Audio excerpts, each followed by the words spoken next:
नमस्कार। श्रीमद् वाल्मीकि रामायण अखंड पाठ में आज हम पढ़ेंगे त्रयस्त्रिंशः सर्ग, यानी कि 33वां सर्ग किष्किंधा कांड से। और इस सर्ग में है लक्ष्मण का किष्किंधापुरी की शोभा देखते हुए सुग्रीव के महल में प्रवेश करके क्रोधपूर्वक धनुष को टंकारना, भयभीत सुग्रीव का तारा को उन्हें शांत करने के लिए भेजना तथा तारा का फिर समझा बुझाकर उन्हें अंतःपुर में ले आना। तो चलिए प्रारंभ करते हैं आज का पाठ। अथ प्रतिसमादिष्टो लक्ष्मणः परवीरः प्रविवेश गुहां रम्यां किष्किंधां रामशासनात्। द्वारस्था हरयस्तत्र महाकाया महाबलाः बभूवुर्लक्ष्मणं दृष्ट्वा सर्वे प्राञ्जलयः स्थिताः। निःश्वसन्तं तु तं दृष्ट्वा क्रुद्धं दशरथात्मजं बभूवुर्हरयस्तस्तान् चैनं पर्यवारयन्। स तां रत्नमयीं दिव्यां श्रीमान् पुष्पितकाननां रम्यां रत्नसमाकीर्णां ददर्श महतीं गुहां।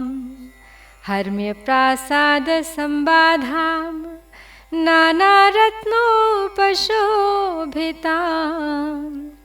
सर्वकामफलैर्वृक्षैः पुष्पितैरुपशोभिताम्। इधर गुफा में प्रवेश करने के लिए अंगद की प्रार्थना करने पर शत्रुवीरों का संहार करने वाले लक्ष्मण ने श्री राम की आज्ञा के अनुसार किष्किंधा नामक रमणीय गुफा में प्रवेश किया। किष्किंधा के द्वार पर जो विशाल शरीर वाले महाबली वानर थे, वे सब लक्ष्मण को देख हाथ जोड़कर खड़े हो गए। दशरथ नंदन लक्ष्मण को क्रोधपूर्वक लंबी सांस खींचते देख वे सब वानर अत्यंत भयभीत हो गए थे, इसलिए वे उन्हें चारों ओर से घेर कर उनके साथ साथ नहीं चल सके।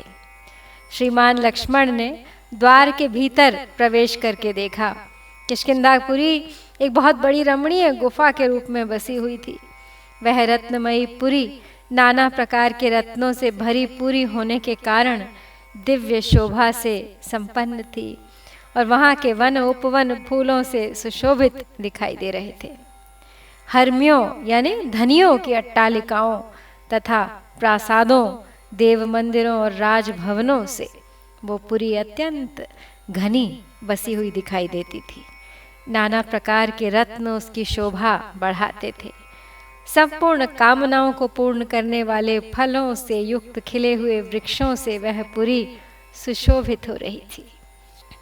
देवगन्धर्वपुत्रैश्च वानरैः कामरूपिभिः दिव्यमाल्याम्बरधरैः शोभितां प्रियदर्शनैः चन्दनागुरुपद्मानां गन्धैः सुरभिगन्धितां मैरेयाणां मधूनां च सम्मोदितमहापथाम्। विन्ध्यमेरुगिरिप्रख्यै प्रासादैरनैकभूमिभिः ददर्श गिरिनद्यश्च विमलास्तत्र राघवः। अंगदस्य गृहं रम्यं मैन्दस्य द्विविधस्य च गवयस्य गवाक्षस्य गजस्य शरभस्य च विद्युन्मालेश्च सम्पाते सूर्याक्षस्य हनुमतः वीरबाहोः सुबाहोश्च नलस्य च महात्मनः कुमुदस्य सुषेणस्य तारजाम्बवतोस्तथा दधिवक्त्रस्य नीलस्य सुपाटलसुनेत्रयोः। एतेषां कव्यानां राजमार्गे महात्मनां ददर्श गृहमुख्यानि महासाराणि लक्ष्मणः। वहाँ दिव्य माला और दिव्य वस्त्र धारण करने वाले परम सुंदर वानर, जो देवताओं और गंधर्वों के पुत्र तथा इच्छानुसार रूप धारण करने वाले थे, निवास करते हुए उस नगरी की शोभा बढ़ाते थे। वहाँ चंदन, अगर और कमलों की मनोहर सुगंध छा रही थी। उस पुरी की लंबी चौड़ी सड़कें भी मैरेय तथा मधु के आमोद से महक रही थीं। उस पुरी में विंध्याचल तथा मेरु के समान ऊंचे ऊंचे महल बने थे, जो कई मंजिलों के थे। लक्ष्मण ने उस गुफा के निकट ही निर्मल जल से भरी हुई पहाड़ी नदियां भी देखी। उन्होंने राजमार्ग पर अंगद का रमणीय भवन देखा। साथ ही वहाँ मैंद, द्विविध, गवय, गवाक्ष, गज, शरभ, विद्युन्माली, संपाति, सूर्याक्ष, हनुमान, वीरबाहु, सुबाहु, महात्मा नल, कुमुद, सुषेण, तार, जाम्बवान, दधिमुख, नील, सुपाटल और सुनेत्र, इन महामनस्वी वानर शिरोमणियों के भी अत्यंत सुदृढ़ श्रेष्ठ भवन लक्ष्मण को दृष्टिगोचर हुए। वे सब के सब राजमार्ग पर ही बने हुए थे। पांडुराभ्र प्रकाशानि गंधमाल्ययुतानि च प्रभूत धन धान्यानि स्त्रीरत्नैः शोभितानि च। पाण्डुरेण तु शैलेन परिक्षिप्तं दुरासदं वानरेन्द्र गृहं रम्यं महेन्द्र सदनोपमं। शुक्लैः प्रासाद शिखरैः कैलास शिखरोपमैः सर्वकामफलैर्वृक्षैः पुष्पितैरुपशोभितम्।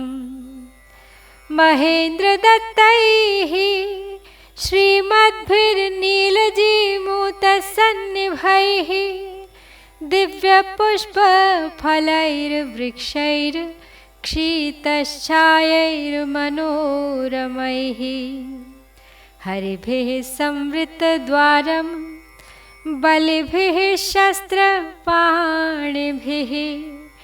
दिव्यमाल्यवृत्तं शुभ्रं तप्तकाञ्चनतोरणम्।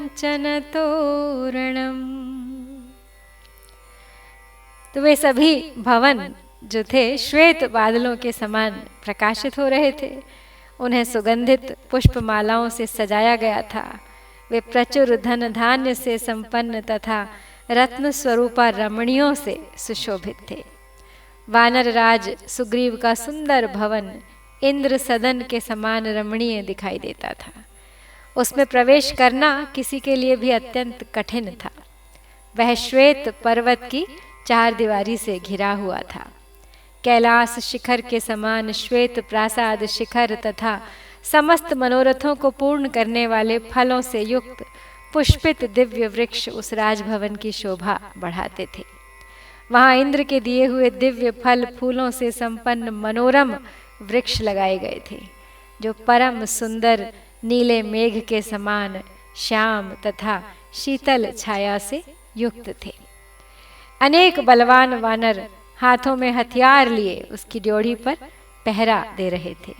वह सुंदर महल दिव्य मालाओं से अलंकृत था और उसका बाहरी फाटक पक्के सोने का बना हुआ था।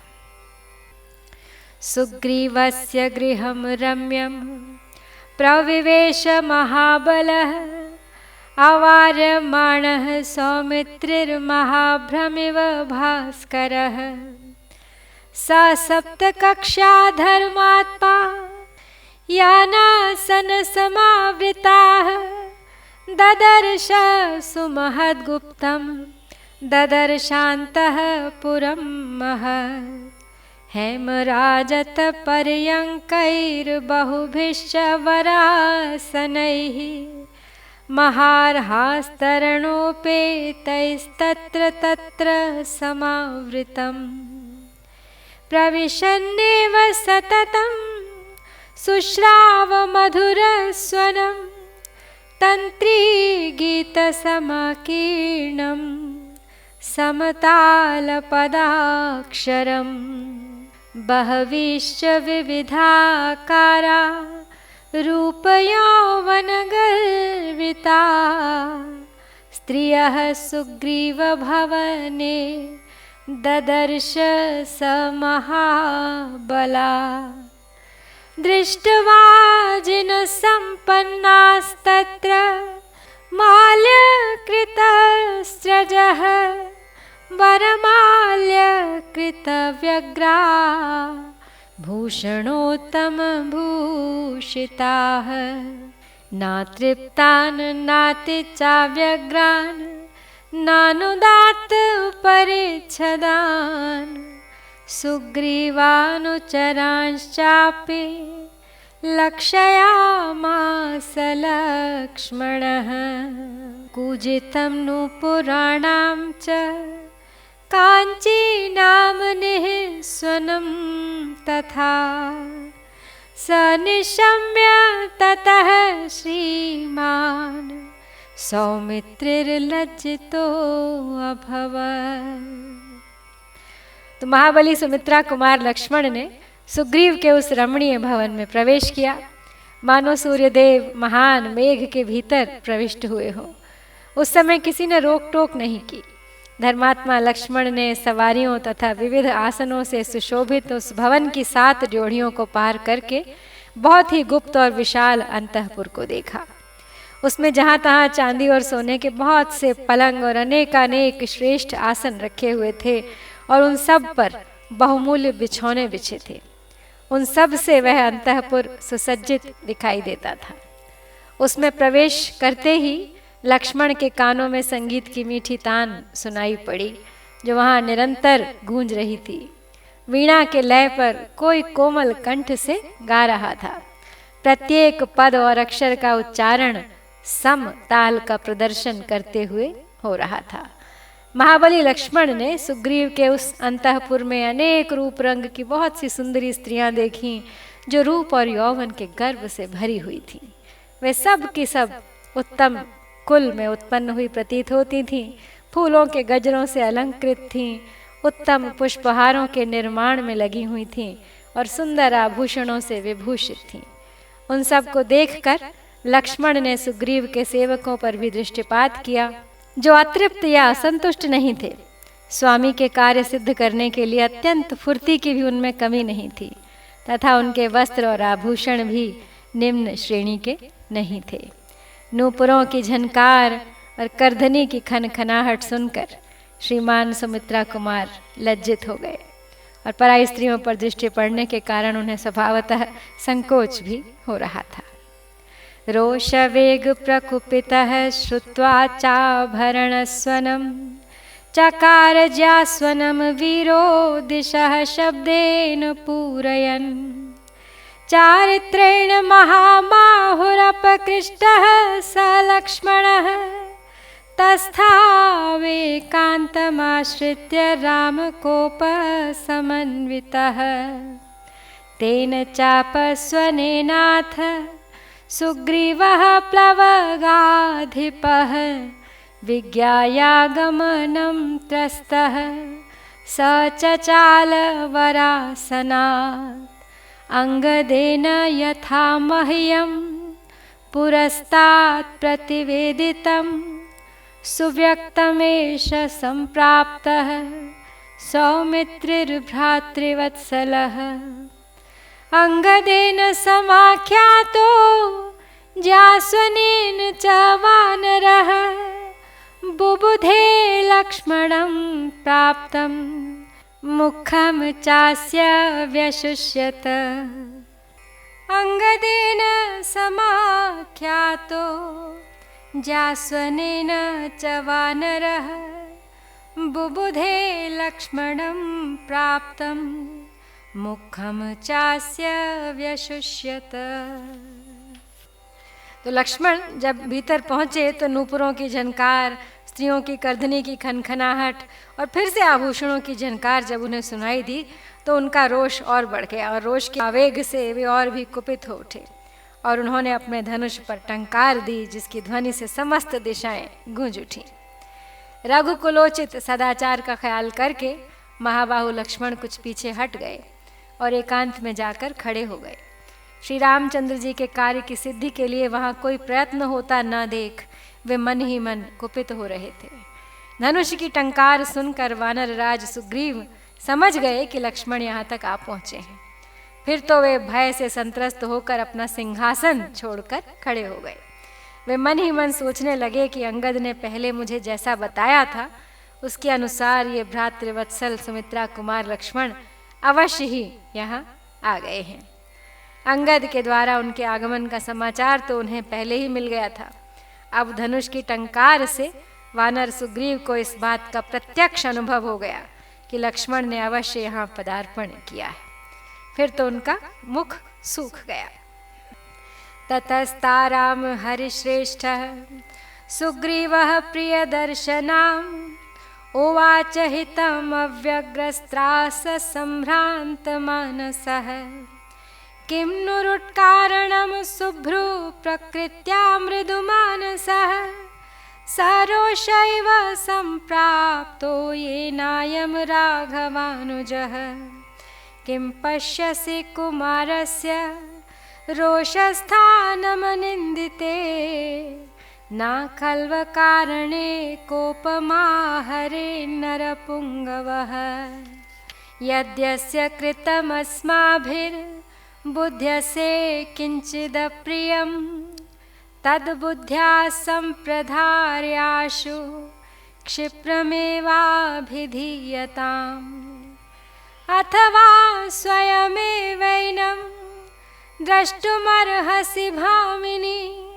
वचनैः सान्त्वयुक्तैश्च प्रसादयितुमर्हसि त्वद्दर्शने विशुद्धात्मा नास्माकोपं करिष्यति नाहि स्त्रीषु महात्मानः क्वचित् कुर्वन्ति दारुणम् त्वया सान्त्वैरुपक्रान्तं प्रसन्नेन्द्रियमानसम् ततः कमलपत्राक्षं रक्षाम्यहमरिन्दमम्।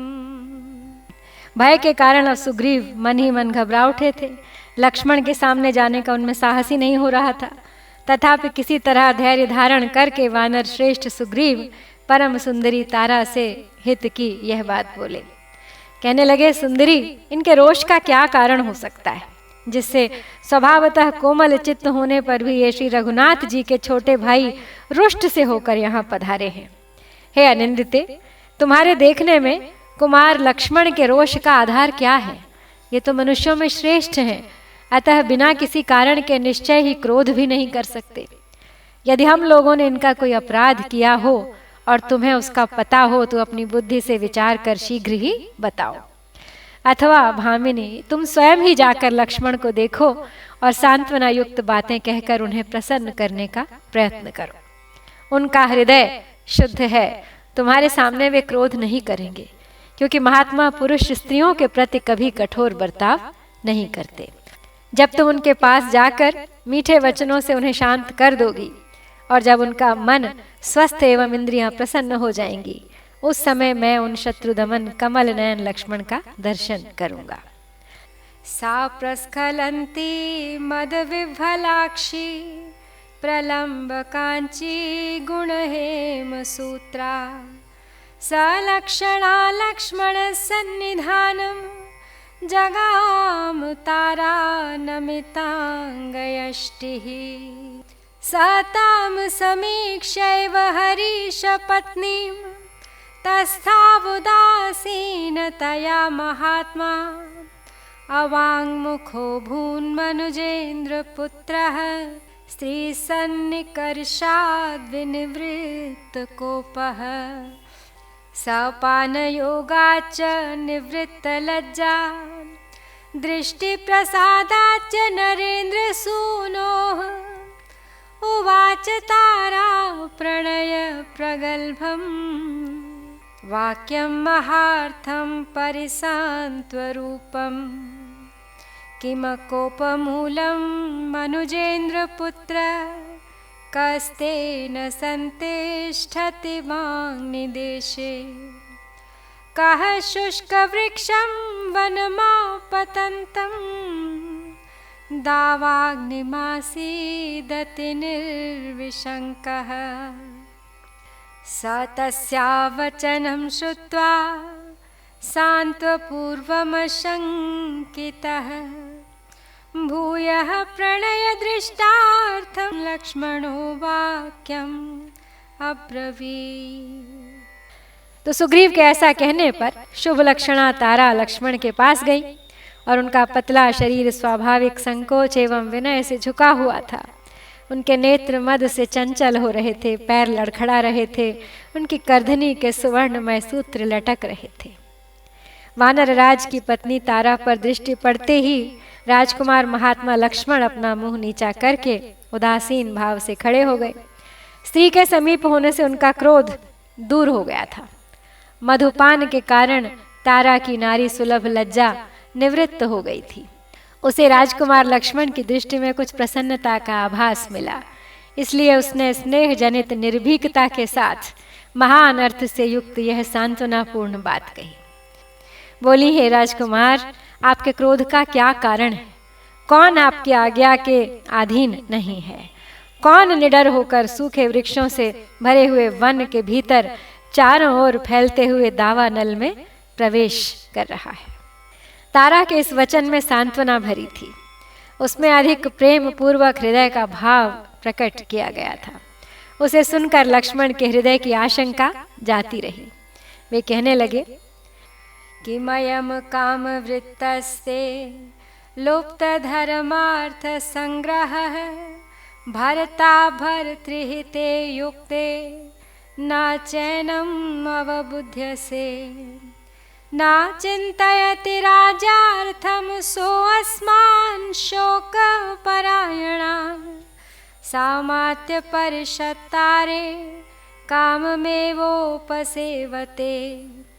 समासांश्चतुरः कृत्वा प्रमाणं प्लवगेश्वरः व्यतीतांस्तान् मदोदग्रो विहरन्नावबुध्यते नाहि धर्मार्थ सिद्ध्यर्थं पानमेवं प्रशस्यते पानादर्थश्च कामश्च धर्मश्च परिहीयते धर्मलोपो महांस्तावत् कृते ह्यप्रतिकुर्वतः अर्थलोपश्च मित्रस्य नाशे गुणवतो महान् मित्रं ह्यर्थगुणश्रेष्ठं सत्यधर्मपरायणां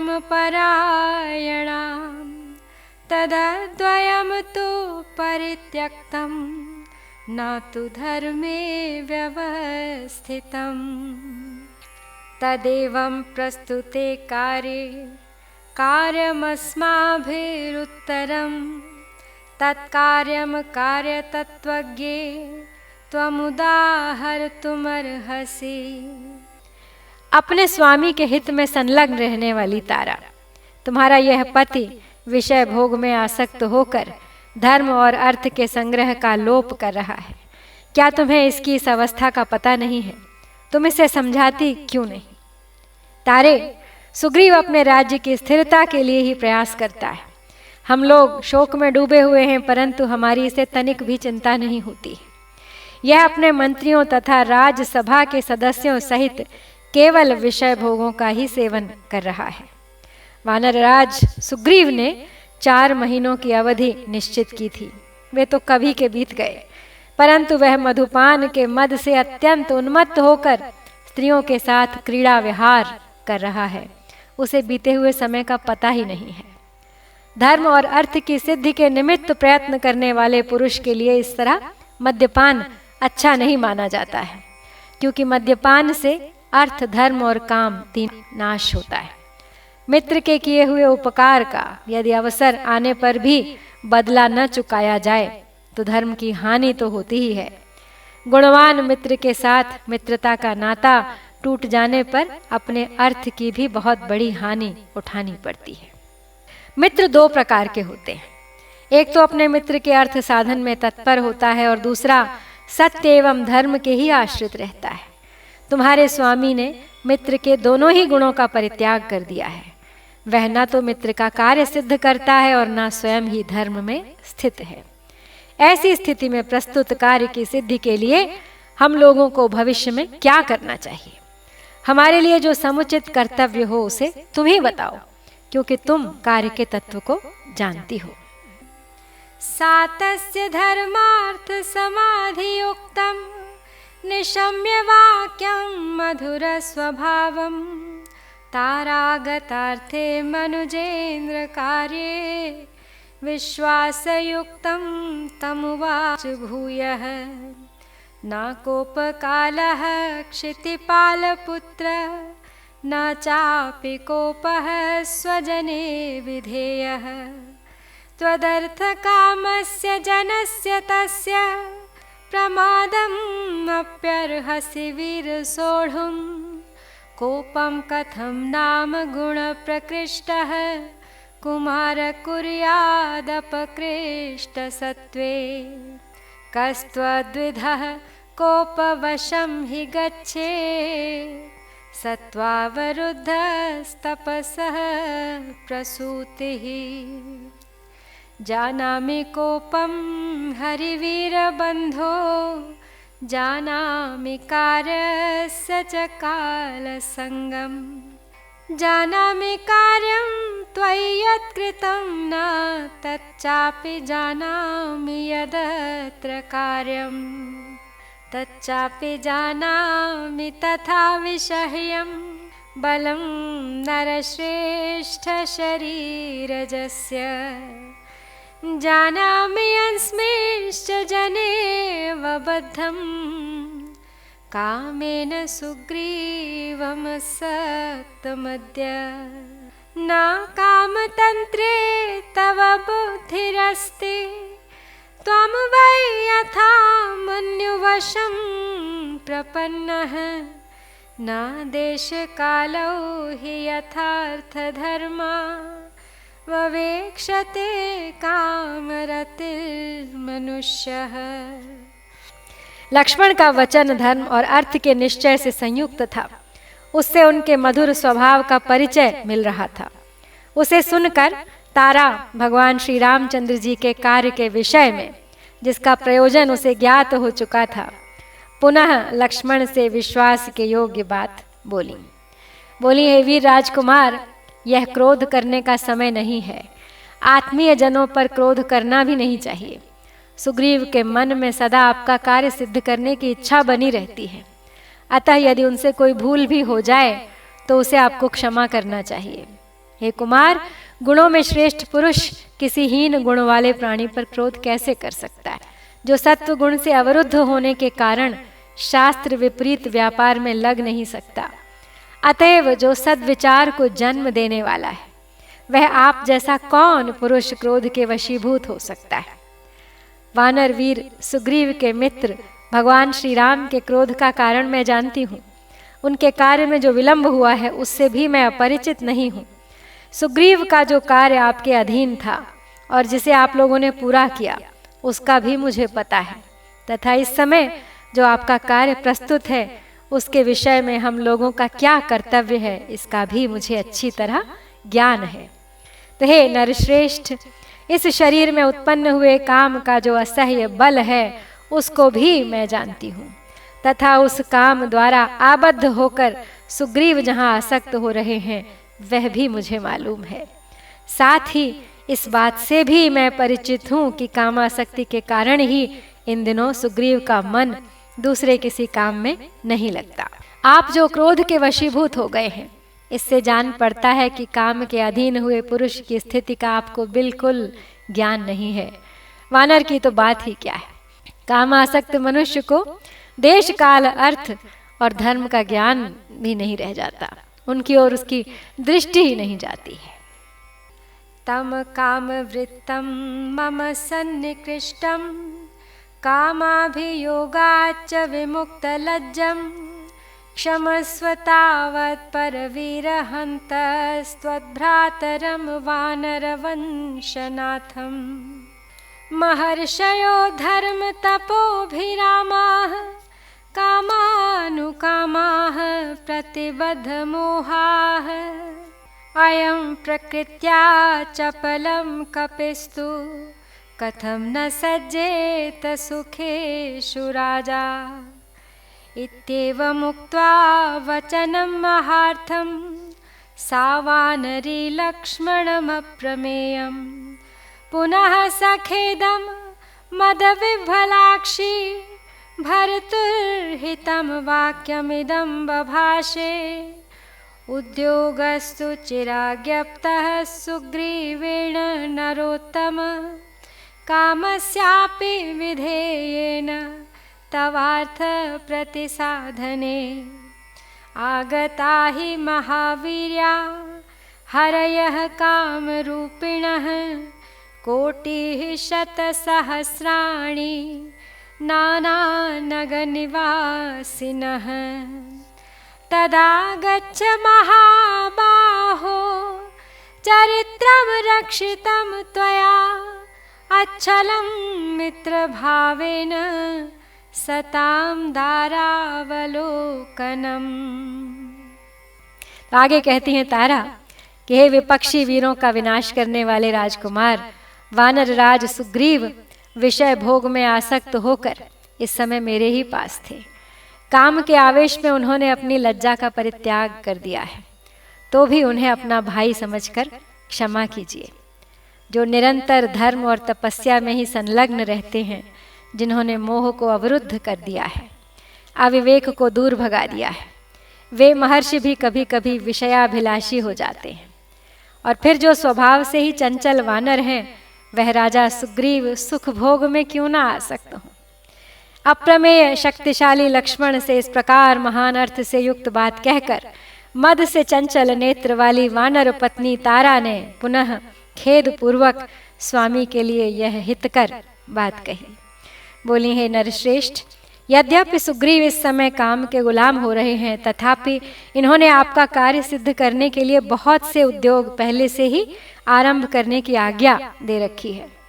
इसके फल स्वरूप इस समय विभिन्न पर्वतों पर निवास करने वाले लाखों और करोड़ों वानर, जो इच्छानुसार रूप धारण करने में समर्थ एवं महान पराक्रमी हैं, यहाँ उपस्थित हो चुके हैं। हे महाबाहो, दूसरे की स्त्रियों को देखना अनुचित समझकर जो आप भीतर नहीं आए, बाहर ही खड़े रह गए, इसके द्वारा आपने सदाचार की रक्षा की है। अतः अब भीतर आइए। मित्र भाव से स्त्रियों की ओर देखना, उनके प्रति माता बहन आदि का भाव रख कर दृष्टि डालना सत्पुरुषों के लिए अधर्म नहीं है। तारया चाभ्यनुज्ञातस्त्वरया वापि चोदितः प्रविवेश महाबाहुरभ्यन्तरम् अरिन्दमः। ततः सुग्रीवमासीनं काञ्चने परमासने महार्हास्तरणोपेते ददर्शादित्यसन्निभम्। दिव्याभरणचित्राङ्गं दिव्यरूपं यशस्विनं दिव्यमाल्याम्बरधरं महेन्द्रम् इव दुर्जयम्। दिव्याभरणमाल्याभिः प्रमदाभिः समावृतं संरब्धतररक्ताक्षो बभूवान्तकसन्निभः। रूमां तु वीरः परिरभ्य गाढं वरासनस्थो वरहेमवर्णः। ददर्श सौमित्रिमदीनसत्त्वं विशालनेत्रः स विशालनेत्रम्। तारा के आग्रह और कार्य की जल्दी से प्रेरित होकर शत्रुदमन महाबाहु लक्ष्मण सुग्रीव के महल के भीतर गए। वहां जाकर उन्होंने देखा एक सोने के सिंहासन पर बहुमूल्य बिछौना बिछा है और वानर राज सुग्रीव सूर्य तुल्य तेजस्वी रूप धारण किए उसके ऊपर विराजमान है। उस समय दिव्य आभूषणों के कारण उनके शरीर की विचित्र शोभा हो रही थी। दिव्य रूपधारी यशस्वी सुग्रीव दिव्य मालाएं और दिव्य वस्त्र धारण करके दुर्जय वीर देवराज इंद्र के समान दिखाई दे रहे थे।